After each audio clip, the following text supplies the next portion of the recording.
David Barnes, the Bath prop forward, recently announced his retirement from the game as a player, but in his role as chairman of the Rugby Players Association in England, he's still heavily involved in the sport he served with such distinction. Earlier this month, he embarked on one of his most challenging ventures yet. I think Kilimanjaro is a challenge that is accessible for a lot of people, but it's still a challenge. It's 6,000 metres, it's nearly 20,000 feet, so people believe it is a walk in the park, a slightly mistaken. It's something where you do not know how altitude is going to affect you, and if you do get hit by altitude sickness and the debilitating effects of that, it becomes a very real challenge and something that a lot of people can't actually achieve. It's the highest mountain in Africa. It's one of the famous 7 summits around the world, and but it's something that we can all give a go and do our best, and working together we'll hopefully make it. One of the 2 charities hoping to benefit from the trek is Help for Heroes, set up to support injured members of the armed forces. 2007, in June, I was serving in Iraq. On one horrible night, I was shot in the spine by a sniper, which left me paralysed from the waist down to start with. After going through various hospitals and operations, a few months later I was able to walk for the first time after doctors said that I'd never walk again. Help for Heroes has helped me out immensely. They've helped out with education and all sorts, really, and without them I probably wouldn't have got as far as I've got today. And it's non-political, it's not about if you agree or disagree with the war, it's simply about helping those soldiers and men and women, and that for me is very important. And so, after months of arduous training, 41 intrepid souls left England for Tanzania. Joining Barnes was another former player who had more reason than most to appreciate the purpose of the trip. I played at the Falcons and then a couple of good years down at Northampton Saints. I just moved up to Sale Sharks, and it was March the 12th, 2000, which is an ominous date for me.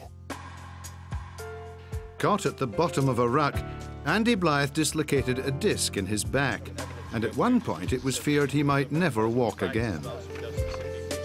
I'm not sure if other sports would react in the same way, but that family sort of attitude of rugby and stuff is it's humbling at times, and it's really nice. And you think you're on your own at times, and you look around, and it's they're always there.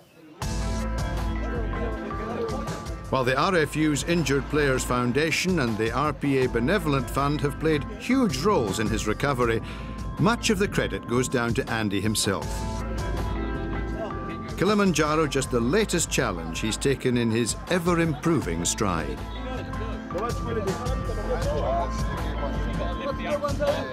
If someone had asked me even 2 or 3 years ago, what about going climbing Kilimanjaro, I'd have probably laughed in their face and stuff, but it's obviously here and it's real now, and I don't know whether I'm relatively confident and stuff, and I'm just hoping I haven't bitten off more than I can chew, but I'll find out in the next few days. And as soon as they arrived, the missionaries set to work, spreading the word at a local school. We're going to Kilimanjaro tomorrow, but another part of it is giving something back to the local community, and rugby is a great game, and if we can spread the word and help these guys out and introduce them to rugby, then all the better.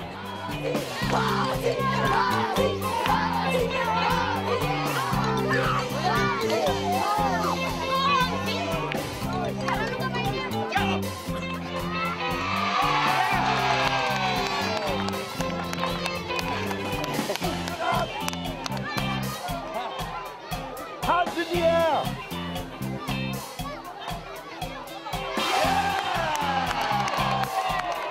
It's a wonderful occasion. Here the children have never seen a rugby ball before. So many smiling faces. Yeah, very welcome in school as well, so very honoured to be here as well. Barnes, wanted to do some scrums in practice, some line-out moves, but I said, Barnes, just keep it nice and simple.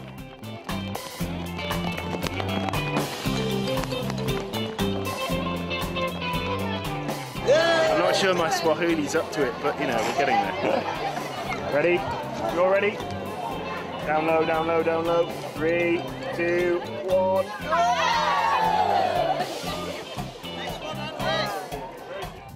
So, a rewarding day for all, but thoughts soon began to turn to the more daunting challenge that lay ahead, one that would test the mental and physical strength of every member of the team.